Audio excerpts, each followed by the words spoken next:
A graça e a paz, meus irmãos, tudo bem? Espero que todos estejam bem na graça do Senhor.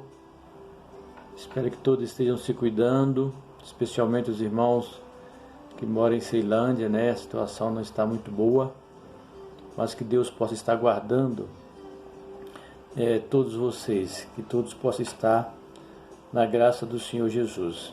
Amém? No domingo nós falamos sobre oração, a importância da oração na vida cristã. E hoje, meus irmãos, eu quero continuar falando sobre oração.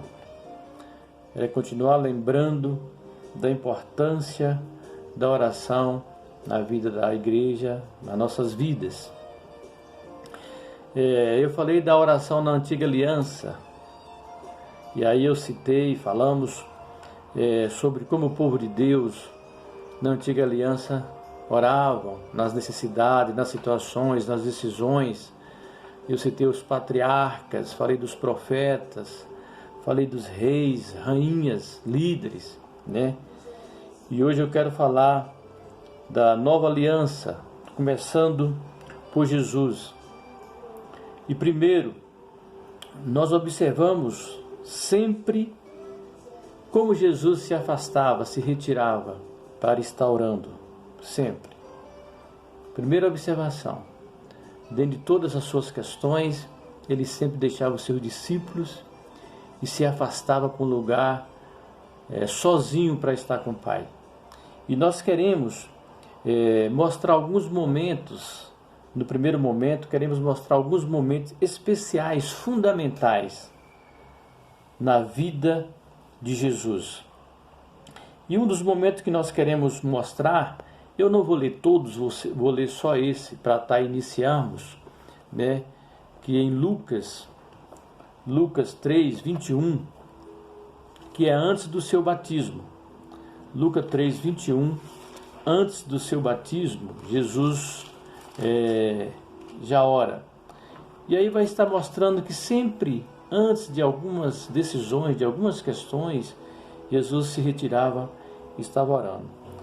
3:21 coloca assim: e aconteceu que, ao ser todo o povo batizado, também foi Jesus, e estando ele a orar, o céu se abriu, e o Espírito desceu sobre ele de forma corpórea, como pomba, e ouviu-se uma voz do céu: Tu és o meu filho amado, em ti eu me comprazo, em ti eu tenho prazer, em ti eu me alegro.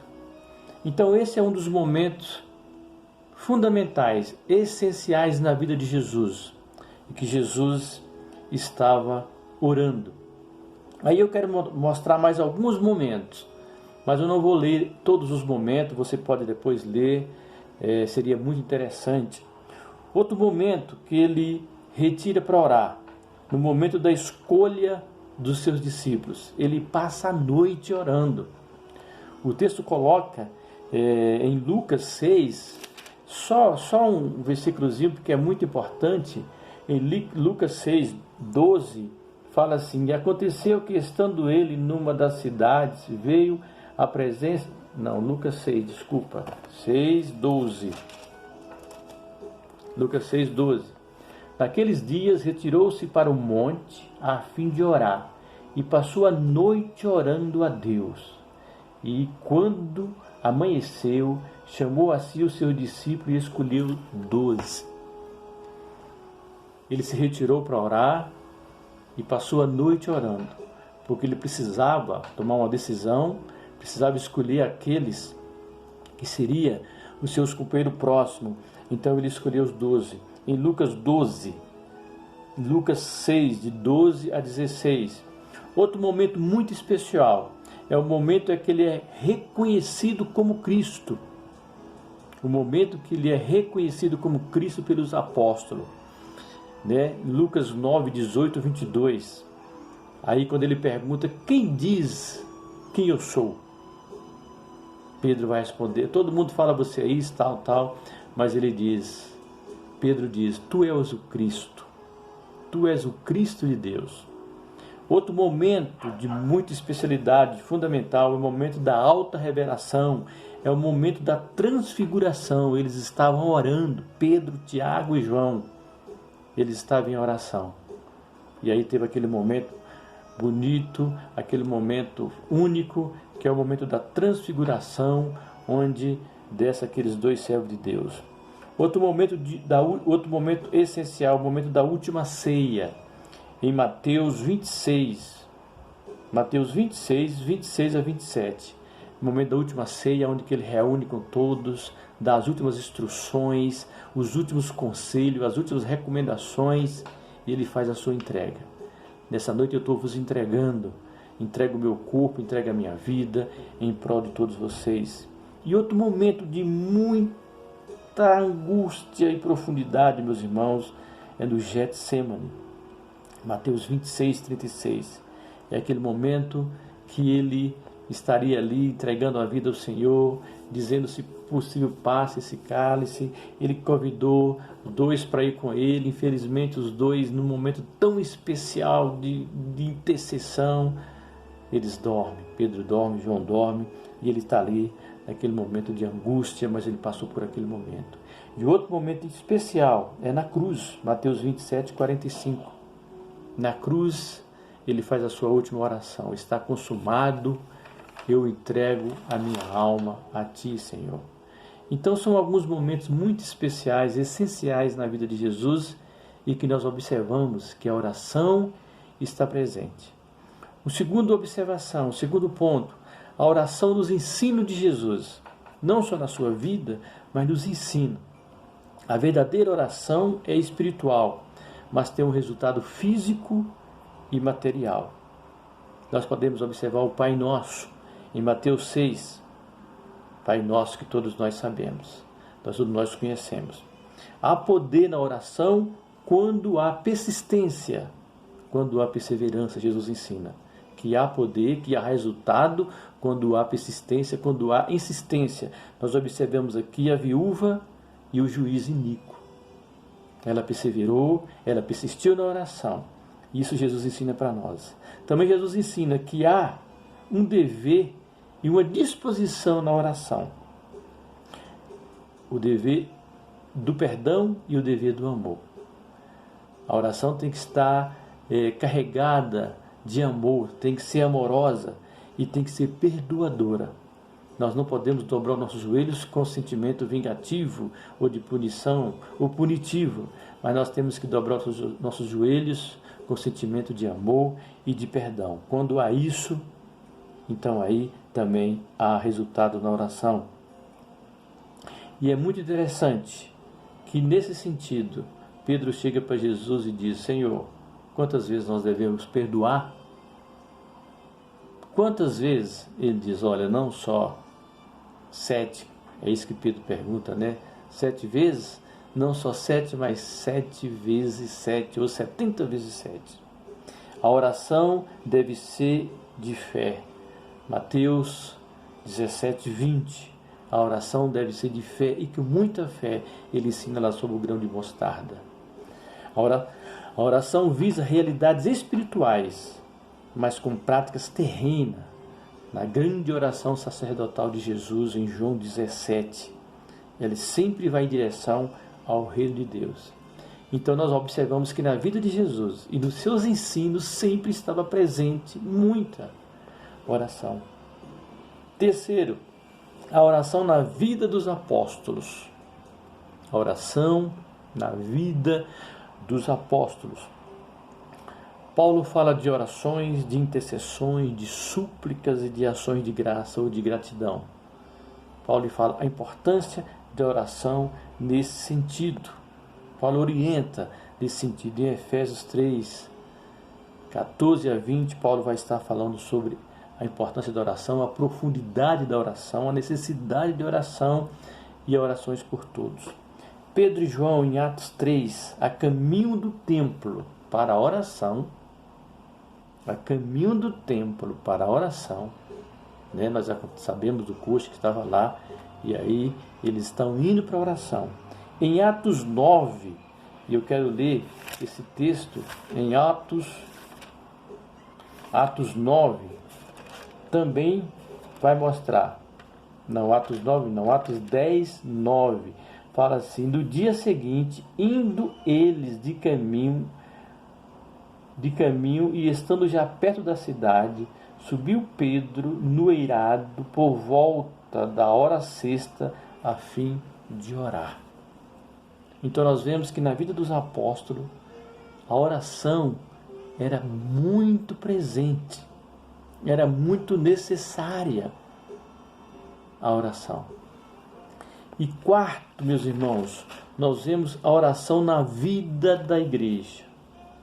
A oração na vida da igreja. Todos nós conhecemos Atos 2, 42, unido em comunhão e oração todos os dias. Unido em oração, em comunhão todos os dias. A igreja estava orando. E também nós vemos em Atos 12, esse texto, eu quero ler Atos 12, um fato muito interessante, meus irmãos. Atos 12, 5 fala assim. Eu vou ler do 1 ao 5. Por aquele tempo mandou o rei Herodes prender algum das igrejas para maltratar, fazendo passar a fio da espada a Tiago, irmão de João. Vendo-se isso agradável aos judeus, prosseguiu prendendo também a Pedro, e era os dias dos pães asmos. Tendo feito prender, lançou-o no cárcere, entregando-o a 4 escoltas de 4 soldados cada uma, para o guardarem, tencionando apresentá-lo ao povo depois da Páscoa.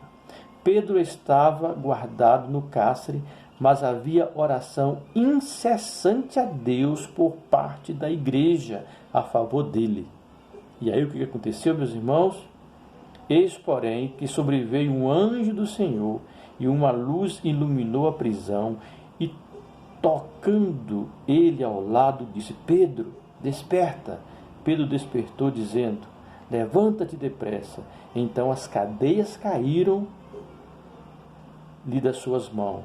Disse-lhe o anjo: cinge-te a calça, as sandálias, e ele assim o fez. Disse-lhe mais: põe a capa e segue-me. Então, meus irmãos, nós vemos aqui que quando a igreja ora, nós observamos que Deus age. As algemas foram caídas, os portões foram abertos, e ele reencontrou e retornou para estar com os seus. A igreja estava incessante em oração. Quinto, tipos de oração. Meus irmãos, nós classificamos 12 tipos de orações, mas eu quero apenas citar aqui 4. Que, primeiro, a oração normal é aquela oração de sustentação da nossa vida, é aquela oração de prevenção que nós sempre estamos orando a Deus, para que Deus nos guarda, para que Deus nos protege, para que Deus nos sustenta. É a oração que nós chamamos normal, ou preventiva. Segundo, a oração intercessória, onde nós colocamos diante do trono de Deus, da graça de Deus, da sala do trono, intercedendo pelos outros e todos os tipos de pessoas, famílias, autoridades. É a oração intercessória que nós colocamos. A oração de socorro. Essas orações, a oração de socorro, por exemplo, está em Mateus 9,18. É aquela oração, meus irmãos, de socorro, é aquela oração que tem que ser respondida logo, ou tudo está perdido. Há situações assim, em Mateus 9,18, vai narrar um caso que alguém pede: Senhor, socorro, tenha misericórdia de mim, porque senão tudo está perdido. É aquela oração de socorro. É aquela oração que o Senhor responde, beleza. Se o Senhor não responder, tudo está perdido. Temos a oração de súplicas e ações de graça. Súplicas e ações de graça, agradecendo ao Senhor pelo que Ele é, pelo que Ele faz, por tudo. E outros tipos de orações que em outro momento talvez nós podemos falar. Sexto, meus irmãos, nós temos os inimigos das orações. Inimigo da oração. Ou causas por que orações não são respondidas. Nós colocamos inimigos da oração, ou causas por que elas não são respondidas. Primeiro, pecados não confessados, pecado ocultos. Se nós estamos com pecado oculto, se nós tivermos pecado oculto em nossa vida, pecado que não foi confessado ao Senhor, que não foi pedido perdão, que não foi tido arrependimento, que não foi tido conserto, Então certamente é difícil o Senhor responder às nossas orações. Difícil. Infidelidade. Infidelidade em nossas vidas. E aí nós poderemos ver em várias áreas, na família, na igreja, dízimo e outras questões, né? Então há infidelidade. E aí muitas vezes as orações são impedidas de ser respondidas. Infidelidade. Outro, amargura e rancor no nosso coração.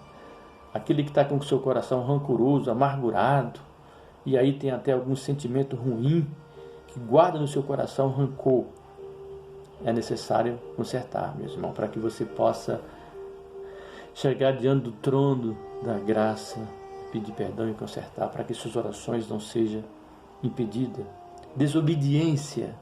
Aquele que está em desobediência, que está em rebeldia, sobretudo com as autoridades constituídas por Deus, com a igreja.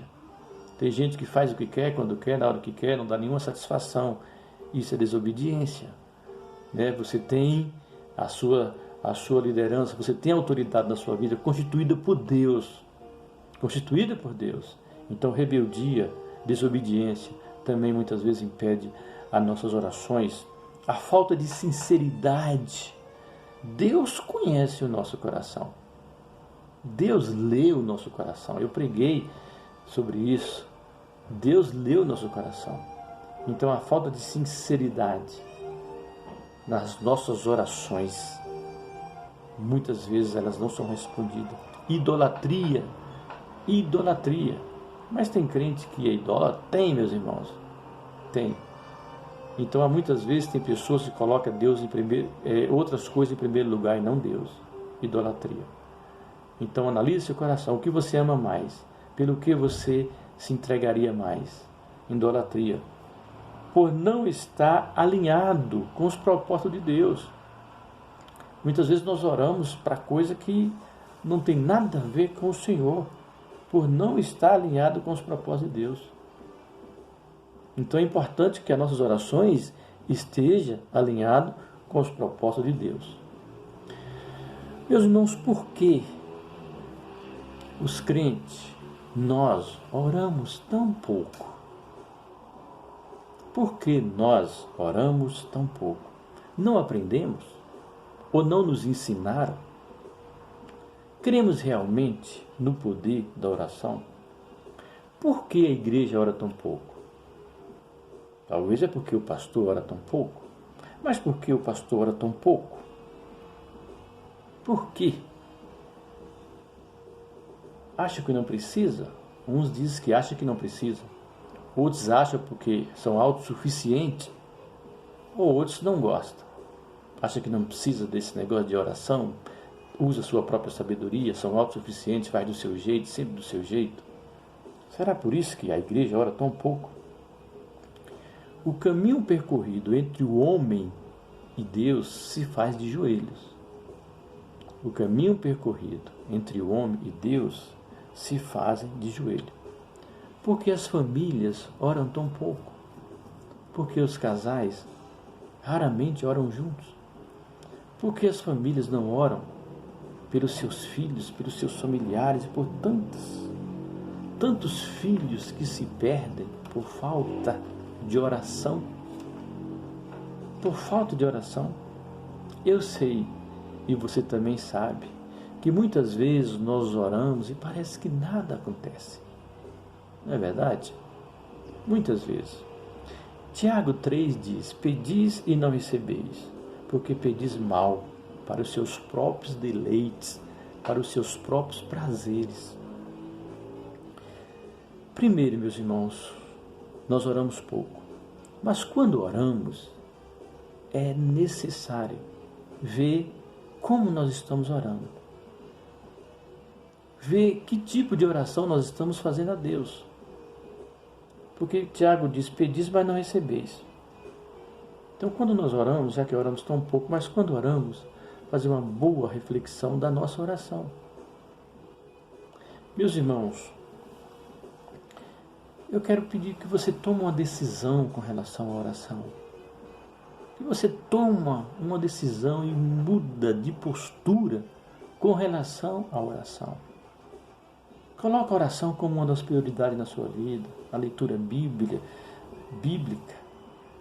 Procura orar mais, coloca diante de Deus, tira mais tempo com Deus. Nós perdemos tanto tempo com tantas coisas que não soma nada, não edifica, não contribui.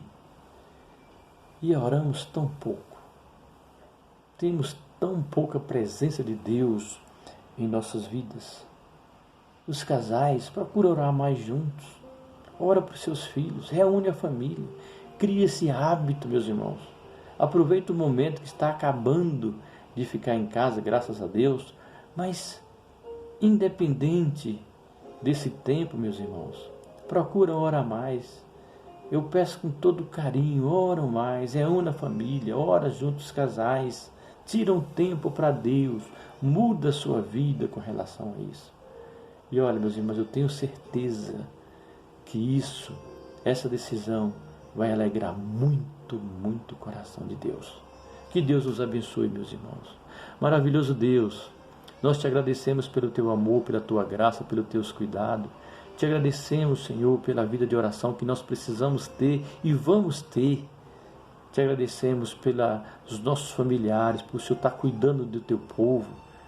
Senhor, muito obrigado pelo teu amor. Abençoa a irmã Natália, a sua recuperação, aqueles que estão com alguma dificuldade. Abençoa, Pai, o nosso país. Conforta o coração daqueles que têm perdido seus entes queridos, meu Senhor. Meu Pai, em nome de Jesus, abençoa o mundo que está sofrendo.